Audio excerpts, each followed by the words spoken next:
अब हम लोग अपने अगले काव्य खंड पे बढ़ते हैं। तो कवि कौन है? कवि का नाम है विनोद कुमार शुक्ल, ये आपको याद रखना है। और कविता का नाम क्या है? कविता का नाम आप बताइए जल्दी जल्दी कमेंट में, कविता आज हम पढ़ रहे हैं, ठीक है ना? कविता का नाम जल्दी से बताइएगा। कविता क्या है? प्यारे नन्हे बेटे को, ठीक है, कविता का नाम ये है।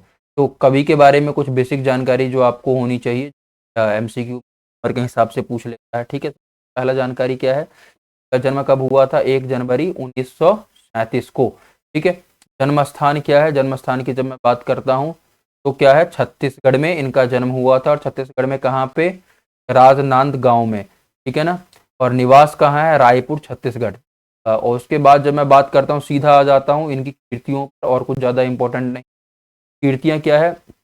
पहला कविता संग्रह जो है इनका लगभग जय हिंद, ठीक है, पहचान सीरीज के अंतर्गत 1971 में प्रकाशित हुआ है। और उसके बाद ज़्यादा कुछ नहीं, सब कुछ होना बचा रहेगा, ठीक है। ये दो आप याद रखिएगा, एमसीक्यू के हिसाब से बहुत इंपॉर्टेंट है। फिर मैं आगे बढ़ता हूँ तो सीधा मैं आ जाता हूँ कहाँ पे?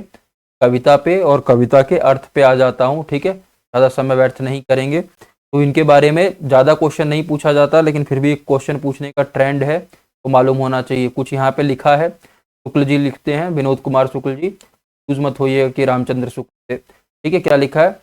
दुनिया जगत जगत कुएं का, जिस पर जाने कैसे चढ़ा एक नन्हा बच्चा, आवाज नहीं दी मैंने उसको, चौंक कर कुएं के अंदर गिर जाता वो, चुपचाप धीरे धीरे चला, संभल कर उठाया मैंने गोद में उसको, बस इतना मैं चुप रहा, इतना धीरे चला, बहुत चुप बहुत धीरे चला, ठीक है। विनोद कुमार शुक्ल जी लिखते हैं। सीधा मैं आ जाता हूँ कविता पे, ज़्यादा समय नहीं लेते हैं। कविता का नाम क्या है? जल्दी से बताइए। प्यारे नन्हे बेटे को। और कवि का नाम क्या है? कवि का नाम जल्दी से आप लोग बताएंगे। सबसे पहले क्या लिखा है?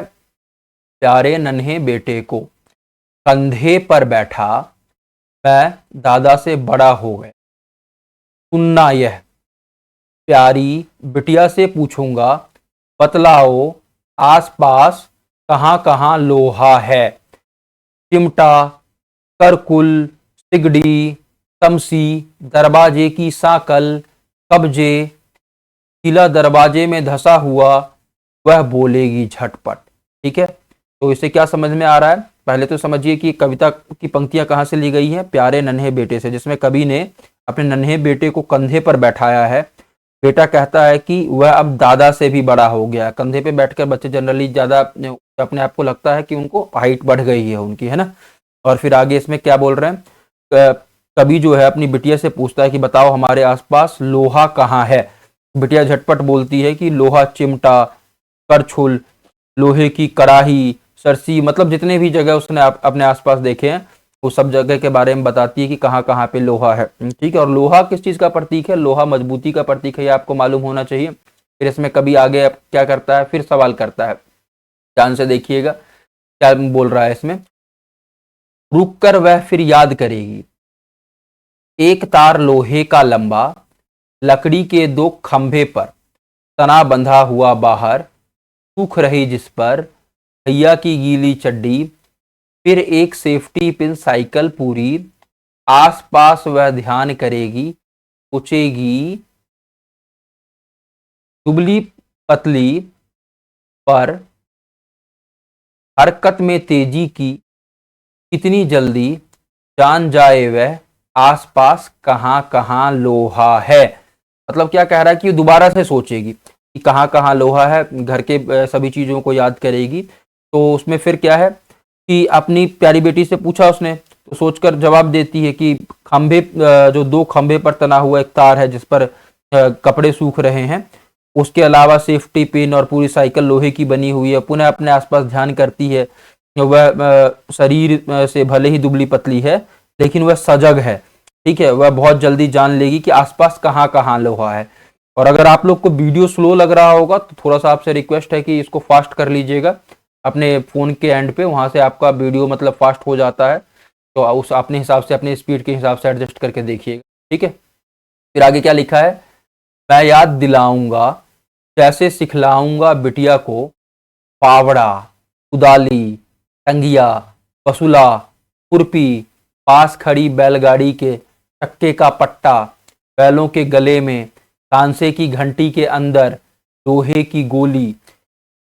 पत्नी याद दिलाएगी जैसे समझाएगी बिटिया को, बाल्टी, सामने कुएं में लगी लोहे की घिर्री, छतों की काड़ी डंडी और झमेला, हसिया, चाकू और भिलाई, बलाडिला, जगह जगह लोहे के टीले। तो इसमें क्या कहा गया है कि मतलब एक तरीके से कवि याद दिलाता है अपनी बेटी को, अपनी प्यारी बेटी को, कि फावड़ा, कुदाल, टंगिया, बसूला और खुरपी सब लोहे के हैं।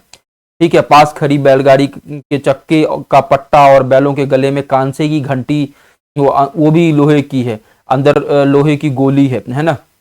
उन्हें लेखक की पत्नी याद दिलाती है अपनी प्यारी बेटी, जो उनकी बेटी है, उसको समझाती है कि बाल्टी, सामने के कुएं में लगी है लोहे की घिरनी, छतों के काड़ी, डंडी और घमेला, हसिया, चाकू सब लोहे के बने हैं, और भिलाई और बलाडिला में जगह जगह लोहे के टीले हैं। ठीक है, दो जगह का नाम है भिलाई और बलाडिला, तो ये आपको मालूम होना चाहिए। ज्योग्राफी के स्टूडेंट, ज्योग्राफी जिनके पास होगा उनको तो मालूम होगा। खैर चलिए आगे बढ़ते हैं। लोहा किस चीज का प्रतीक है, अभी तक आप क्या समझ पा रहे हैं, ये भी साथ में बता दे चलिएगा।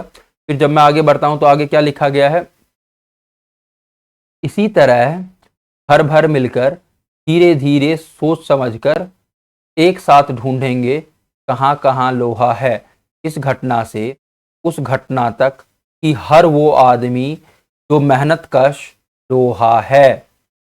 ठीक है, तो यहाँ पे क्या कहा गया है कि अपनी प्यारी बेटी से कवि कहता है कि घर के सभी लोग मिलकर सोचेंगे और एक साथ ढूंढेंगे कि लोहा कहाँ कहाँ है। कवि को महसूस होता है कि लोहा कदम कदम पर व्याप्त है, मतलब हर जगह लोहा है, लोहा कहाँ नहीं है। कवि महसूस करता है कि हर जो व्यक्ति जो परिश्रम के सहारे अपनी जीविका चलाता है वो सब लोहा है। जो भी मेहनत कर रहे हैं, मेहनत से अपना जीवन चला रहे हैं, है ना, के पास कोई दूसरा साधन नहीं है मेहनत के अलावा, कुछ विरासत में नहीं मिला है, तो वो सब कुछ कहीं ना कहीं एक लोहा का ही प्रतीक है। फिर आगे क्या लिखा हुआ है, ध्यान से देखिएगा। हर वो औरत कभी सताई, बोझ उठाने वाली लोहा, जल्दी जल्दी मेरे कंधे से, ऊंचा हो लड़का, लड़की का हो दुल्हा प्यारा, उस घटना तक कि हर वो आदमी जो मेहनत कश लोहा है, और वो औरत कभी सताई, बोझ उठाने वाली लोहा।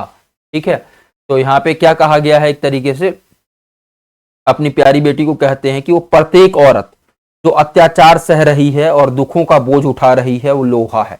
अब औरत दुख क्यों सह रही है, अत्याचार उस पर क्यों हो रहा है, ये एक समाज का विषय, सबको सोचना पड़ेगा। आप आने वाले देश के भविष्य हैं, तो आपको इस चीज पे विचार करना पड़ेगा कि आखिर ऐसा क्यों होता है हमारे भारतीय समाज में। और उसके बाद क्या है, प्यारी बिटिया का पिता सोचता है कि उसका बेटा जल्दी से बड़ा हो जाए और उसकी लड़की को प्यारा सा दूल्हा मिल जाए जिसके साथ उसकी शादी हो सके। इस प्रकार कभी महसूस करता है कि हर वो व्यक्ति जो परिश्रम के सहारे अपनी जीविका चलाता है लोहा है, जो सताई हुई महिला है वो सब लोहा है ना, और जो बोझ उठा रही है वो सब लोहा है। एक तरीके से कहीं ना कहीं एक संघर्ष का प्रतीक है। लोहा से आपने क्या समझा, लोहा एक संघर्ष के प्रतीक के तौर पे यहाँ पे प्रयोग किया गया है, तो इसको ध्यान से रखिएगा, दोबारा सुन लीजिएगा। अगर कहीं पे कुछ कंफ्यूजन हो, डाउट हो, तो आप पूछ भी सकते हैं कमेंट बॉक्स में। तो चलिए अब हम लोग सीधा आते हैं कठिन शब्द पे, और उसके बाद हम लोग अगले वीडियो में आएंगे इसके प्रश्न अभ्यास पे। ठीक है, तो कठिन शब्द पे जब मैं आता हूं तो सबसे पहले क्या लिखा हुआ है, करकुल। करकुल क्या है, करछुल को करकुल कहा जाता है, सभी लोग जो किचन का सामान का नाम जानते हैं जानते होंगे। फिर क्या है, सिगड़ी, का जंजीर या लोहे की कड़ाही है ना, इसको सिगड़ी कहा जाता है। ठीक है, उसके बाद क्या, समसी।